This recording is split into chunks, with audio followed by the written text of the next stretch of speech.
Young tiger NTR హీరోగా కొరటాల శివ దర్శకత్వంలో తెరకెక్కుతున్న బిగ్ మూవీ దేవరా. ఈ సినిమా ఫస్ట్ సింగిల్ని మే 19న రిలీజ్ చేయబోతున్నారు.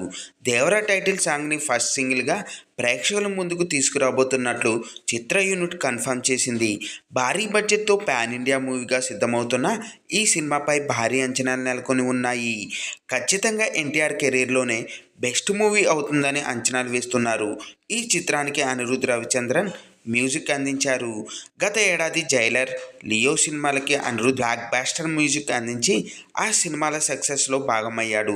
జైలర్ మూవీ సక్సెస్లో మేజర్ క్రెడిట్ అనిరుద్కే దక్కుతుంది. కోలీవుడ్లో స్టార్ మ్యూజిక్ డైరెక్టర్గా ఉన్న అనిరుద్కి తెలుగులో మాత్రం ఆశించిన సక్సెస్ రాలేదు.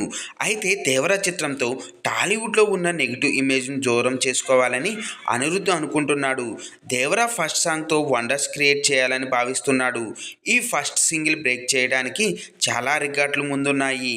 తెలుగులో 24 గంటల్లో highest views super star Mahesh Babu Guntur Kaaram మూవీలో దమ్ మసాలా సాంగ్ పేరు మీద ఉంది. ఈ పాటకి 17.42 మిలియన్ వ్యూస్ వచ్చాయి.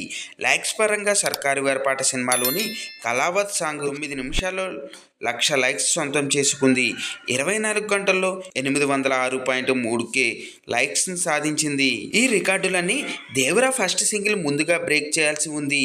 పుష్ప ఫస్ట్ సింగిల్ ఈ రికార్డ్స్ని బ్రేక్ చేయలేకపోయింది. ఒకవేళ దేవరా మూవీ టాలీవుడ్లో highest views likes record break చేస్తే తరువాత సౌత్లో 24 గంటల రికార్డ్స్ ఉన్నాయి.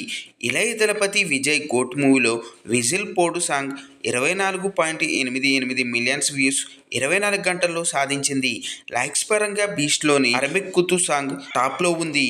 ఈ సాంగ్ 24 గంటల్లో 2.2 మిలియన్ లైక్స్ సొంతం చేసుకుంది. ఈ రికార్డులను దేవరా బ్రేక్ చేస్తే మాత్రం ఖచ్చితంగా అది సెన్సేషనల్ అవుతుందని చెప్పవచ్చు. అనిరుద్ మ్యూజిక్కి తమిళంలో విపరీతమైన ఫ్యాన్స్ ఉన్నారు. ఈ నేపథ్యంలో అన్ని భాషల్లో కలిపి ఖచ్చితంగా సౌత్ ఇండియాలో హైయెస్ట్ వ్యూస్ లైక్స్ రికార్డ్స్ని దేవరా ఫస్ట్ సింగిల్ బ్రేక్ చేస్తుందని తారక్ అభిమానులు భావిస్తున్నారు. మరి అది ఎంతవరకు సాధ్యమవుతుందనేది చూడాలి. మరి చూశారు కదా ఫ్రెండ్స్, ఈరోజు టాపిక్. ఈ వీడియో కనుక మీకు నచ్చినట్టయితే లైక్ చేయండి, మీ ఫ్రెండ్స్తో షేర్ చేసుకోండి, ఎలా ఉందో కామెంట్ పెట్టండి. అలాగే సబ్స్క్రైబ్ చేసుకోవడం మాత్రం మర్చిపోవద్దు ఫ్రెండ్స్.